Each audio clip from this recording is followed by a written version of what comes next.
Lección 41 del curso Aprende Blazor. En esa lección vamos a explicar lo que es la referencia entre componentes. Voy a resumirla un poco, la lección antes de comenzar. Vamos a crear dos componentes, un componente padre que va a contener un componente hijo. En el componente padre vamos a incluir una referencia al componente hijo. Y en el componente hijo vamos a definir una función que va a ser invocada desde el componente padre usando la referencia del hijo que contiene. Bueno, me parece un poco lioso, pero aquí tenéis el resumen, ¿no?, de la lección en este archivo explicativo, ¿no?, paso a paso de la lección.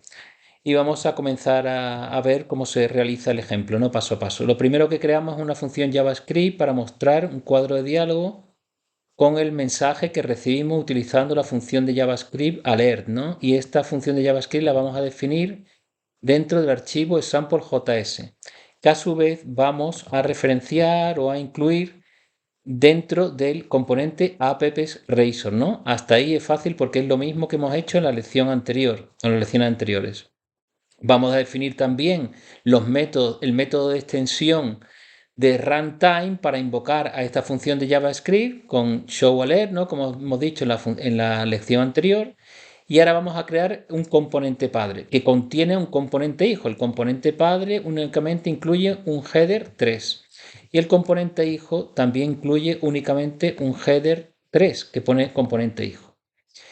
Pero a su vez vamos a incluir en el componente padre un div con un botón, ¿no? Entonces, cuando pulsemos sobre ese botón, vamos a llamar desde el componente padre a una función definida en el componente hijo. ¿Y cómo veis la función que está definida en el componente hijo? Es esta función de C# showAlert, ¿no?, que a su vez llama al método de extensión de showAlert, ¿no? Bueno, entonces, ¿cómo llamamos desde el padre a esta función definida en el hijo? Pues la llamamos creando una referencia en el padre al componente hijo. ¿Y cómo se crea esta referencia? Pues mediante esta declaración. Declaramos un componente hijo llamado una función de un objeto de la clase componente hijo que tiene el nombre de child component. Entonces, con child component y un punto ya podemos acceder al método definido dentro del componente hijo. Como veis aquí, showAlert. ¿De acuerdo? Entonces podemos navegar, veis aquí, si clicamos, hacemos control clic, navegamos al método definido en el componente hijo. Bueno, el resultado que obtenemos, por tanto, sería, lo primero que vamos a visualizar es el header del componente padre, el mensaje componente padre, después mostraremos el header del componente hijo y después un botón que corresponde al componente padre, que cuando lo pulsemos mostrará el mensaje de la función de JavaScript con el mensaje Hello from Blazor. Entonces vamos a ver, ejecutamos la aplicación y vemos el resultado.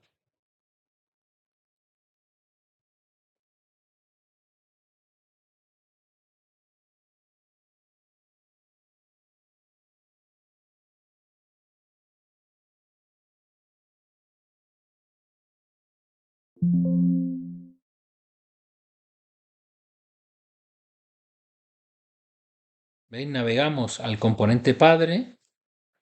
El componente padre porque hemos incluido en el nav menu, hemos incluido una nueva referencia, un nuevo nav link, un nuevo vínculo con el nombre de componente padre, que es la ruta que asignamos al componente padre con la directiva page, ¿no? Entonces, como veis, navegamos al componente padre ahora y encontramos el mensaje componente padre, que es este primero.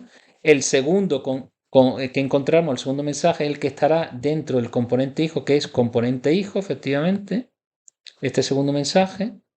Y lo tercero que encontramos, si seguimos secuencialmente, vemos es un botón, que cuando lo pulsemos vamos a llamar a la función definida en el componente hijo y mostrar este mensaje, Hello Blazor. Entonces, efectivamente, ahora pulsamos el botón, mostrar mensaje, y efectivamente, Hello from Blazor. Bueno, pues eso es todo en esta lección y os agradezco mucho vuestra asistencia.